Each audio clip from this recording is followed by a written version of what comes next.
is managing diabetes. And we're fortunate to have again with us during the second segment to talk about some of the issues associated with diabetes, Ms. Consuela Green. And Ms. Green is a health worker at Matthew Walker Comprehensive Health Center. And of course, Ms. Green, we might have confused Meharry and Matthew Walker, but I think it's primarily because so many people understand who Matthew Walker was and his connection with Meharry Medical College. Definitely, and we've been around over 30 years. We serve not only the underserved, but we also serve the uninsured populations as well as those who are able to pay for their services. So yeah, we've been around, offer medical and dental services for years. Very good. And so it's a very, very significant institution within the African American community in Nashville, even though you've only recently moved into that very spacious. You know, I have to plug that in. Do that. We did. We just moved into our new facility. It's a state-of-the-art facility. It's at 1035 14th Avenue North. It's on a corner of Jefferson Street, 14th Avenue North. So definitely, if you don't have a home, a medical home, a dental medical home, you can contact us at 327-9400, and we will be more than happy to serve you. You know, Ms. Green, when we talk about managing diabetes, and let's sort of move it back into that direction, let's talk about the disease itself. Why don't you give our audience as much information as you care to give in terms of just diabetes? Okay.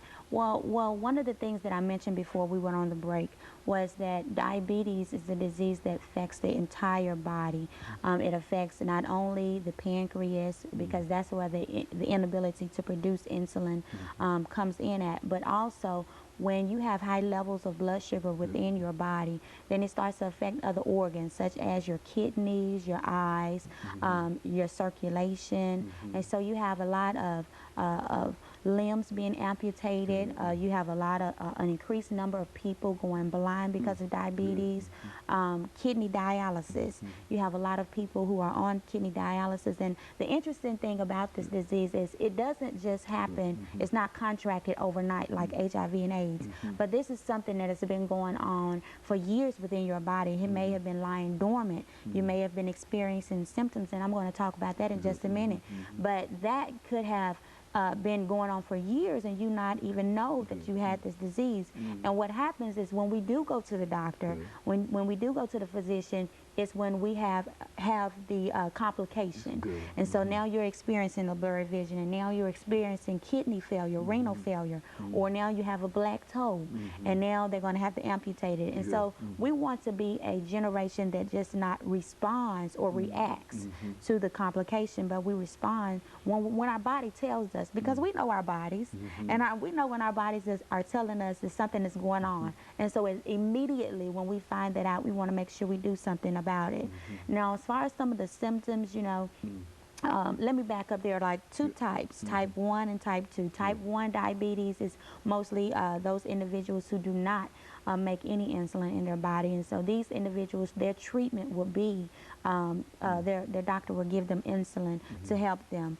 You find this normally within children. We call it juvenile diabetes. And then there's type 2 diabetes, which is the most common form. It's found mostly in African Americans and minority groups. Type 2 diabetes is an adult onset diabetes. And so you experience this, you make either no or little insulin within your body. With type 2, you can treat it several ways, either with a pill or through your diet and exercise, and that definitely will have to come from the physician. And also you can treat it with insulin. And so you have 3 different types of treatment scenarios. And then there's gestational diabetes, and gestational diabetes is normally in people, of course, who are pregnant, people who've had babies over 9 pounds, and they have had high blood sugar in their blood. While they were pregnant.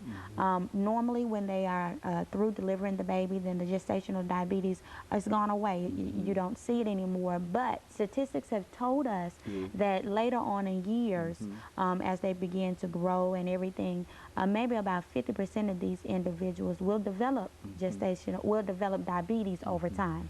So you're looking at 3 types. Now, some of the symptoms to these diseases are as follows. You have Now, increased blurry vision, you have an increase in thirst, you have frequent urination, you have numbness and tingling of feet, you have healing sores that won't heal, well, cuts and bruises that won't heal. So, you know, we like to get herbal remedies and get all these over-the-counter drug medications to try and apply it on it. And if it doesn't work, we need to make sure we go to the physician. But those are just some of the symptoms. If you find yourself experiencing some of those symptoms, go see your doctor, because your doctor will be able to evaluate you by doing several tests, either a urine test to check for ketones, or either a blood test, fasting or non-fasting, just to check to see if you have diabetes. If you are a person who has a family member that has diabetes, I would definitely say you need to get the test.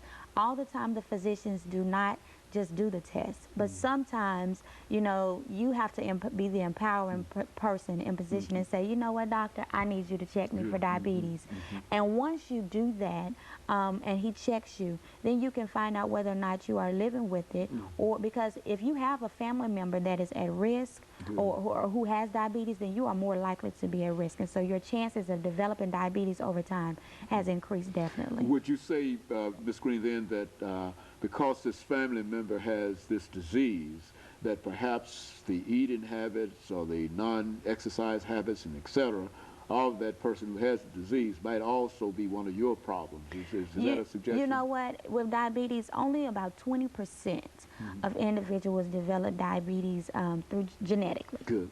80% though of those individuals develop it through, and normally it's type 2 diabetes, and they develop it through behavior. So you're saying, what we're saying is your lack of exercise and your diet, not eating correctly, you not doing what you're supposed to do from the onset could lead to increased risk factor. But yes, definitely, because you have a family member, a sibling, a parent that has it, you are more likely to be at risk. Now, it does not mean that you have to get it, that you have to develop it, because sometimes when you find out this information, and that's why it's so important to have us on, because you can educate and re-educate people, but until they apply it to their lives, then it doesn't make a difference. Very good. And so, Ms. Green, we're getting ready for the second commercial break here, after which we'll come back and we'll give you an opportunity to talk about some additional things. Okay. But what we're concerned about here, I think you've indicated that there are a large number of people who do have diabetes. Definitely. But yet they might not know that they have diabetes,